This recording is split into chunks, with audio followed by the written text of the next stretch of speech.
This is EMS TV and you are watching EMS English News, and here are today's top stories.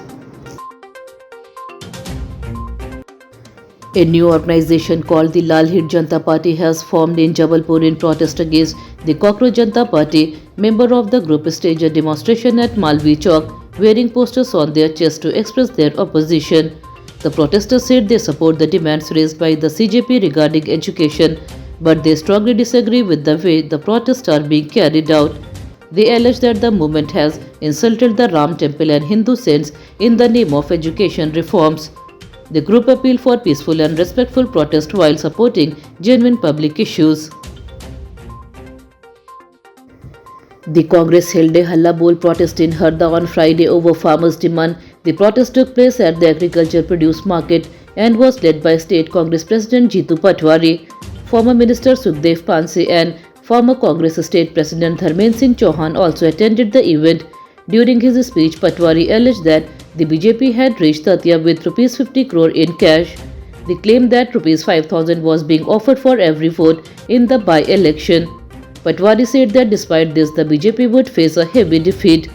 He described the Datia by-election as a turning point for political change in Madhya Pradesh. The BJP has not responded to these allegations. Madhya Pradesh Chief Minister Dr. Mohan Yadav announced that fast-track courts will soon be set up in Bhopal, Indore, Jabalpur and Gwalior. These special courts will hear cases related to the education and employment of young people. The Chief Minister said the initiative follows Prime Minister Narendra Modi's announcement for youth welfare. Speaking at a public program in Panna, Dr. Yadav also said that Panna Medical College will be inaugurated next year, creating more opportunities for NEET students to become doctors. He also transferred around Rs 210 crore to more than 35 lakhs beneficiaries under the Social Security Pension Scheme through a single-click transfer and honored beneficiaries of various government schemes. A 25-year-old man from Patan in Jabalpur identified as Irshad Mansoori was seriously injured during the 20th July protest at Delhi's Jantar Mantar. According to reports, a pellet hit him directly in the eye during the demonstration, causing a serious injury. He was immediately taken to Lady Hardinge Medical College in Delhi, where he is receiving treatment. His condition is being closely monitored by doctors. Union Health Minister J.P. Nadda visited the hospital and met Irshad to inquire about his health. The incident has raised fresh concern over the use of force during public protest.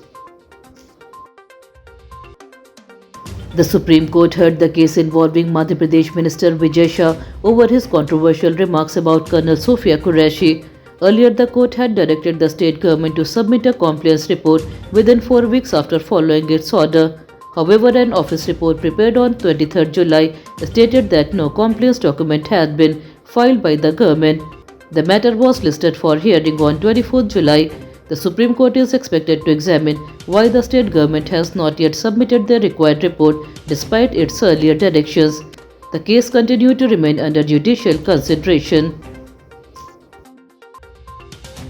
A 42-year-old BJP leader and criminal lawyer Vijay Chaudhary died of a heart attack in Khandwa on Friday. He was serving as the district co-convener of the BJP legal cell. According to family members, he first felt mild chest pain and believed it was only acidity. Without thinking it was serious, he rode his motorcycle to a nearby private hospital for a checkup. During an ECG examination, his condition suddenly worsened and he passed away. Earlier in the day, he had attended his regular yoga session. His sudden death has shocked his family, colleagues, and members of the legal and political community. Heavy rain continues in many parts of Madhya Pradesh. The weather department has predicted more rain and thunderstorms in several districts. People living in low-lying areas are advised to stay alert as waterlogging may occur. Some places may also experience lightning and strong winds. Temperatures are expected to remain between 28 to 30 degrees Celsius over the next few days because of cloudy weather. The India Meteorological Department has issued an orange alert for thunderstorms in some districts including Betul, Khandwa, Seoni, Shahdol, Sindhi and Singrauli. People are advised to avoid open areas during thunderstorm and follow official weather updates.